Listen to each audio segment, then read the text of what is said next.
Hi, I'd like to talk to you about one of our new public workshops titled Steps to Safety Culture Excellence. For the past 20 years, we've been helping organizations develop the right strategy and the right leadership competencies to achieve excellence in their performance and culture. But what's interesting is what we've learned over the years is that the average organization really doesn't have the right strategy in place. They really can't develop a data-driven 3 to 5 year strategy on how they're not only going to reduce injuries, but also capture value, creating a culture of safety excellence. Again, what we've coined safety culture excellence.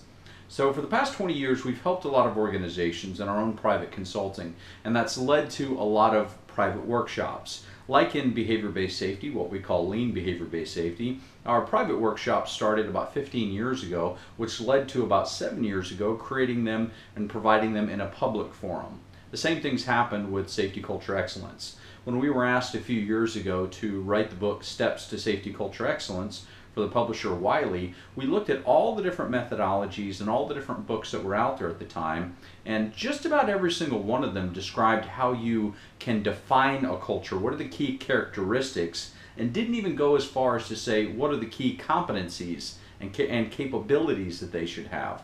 So that's what led us to write the book, and we've been leading our private consulting for many years for organizations, but we've been asked more and more to try to provide this in a public setting like what we've done for behavior-based safety. So new this year, we've already accomplished one, and we wanted to provide a video to talk about what we're going to address there. Like in business, and the tools that we use in safety really should be no different than how we try to capture value in safety. We have to have the right choices. And all businesses, effective ones at least, have a strategy. Now, achieving world-class safety, 0 incidents, they're not strategies. Even 0 injuries, it's not a continuous improvement metric, especially once you get there. We want to make sure that we can provide value in safety, and that's what strategy is about. Making choices to capture and provide value. Now in business, we want to dominate and capture market share. All businesses want to do that, the services, products they provide.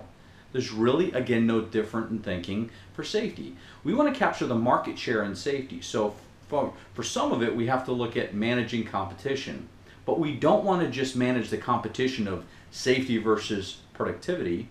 We want to look at how do we provide value in safety, to where if we ask people to do things, they see the value in it, that again, utopia of want to versus have to within our culture. So we have to make sure that what we do provides value. We tend to roll a lot of initiatives, and most strategies are led by the initiative, or the initiative is their strategy. Going back to what I referenced earlier, behavior-based safety in a lot of organizations becomes their strategy.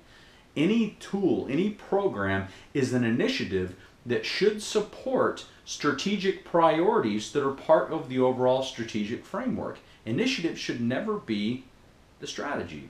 But what most organizations tend to create in their own strategy is what we call the perpetual cycle of avoiding failure. They look at their incident rates, they set a new incident rate goal or objective, they develop a list of initiatives, they execute on those initiatives, they look at their incident rate and say, how do we do?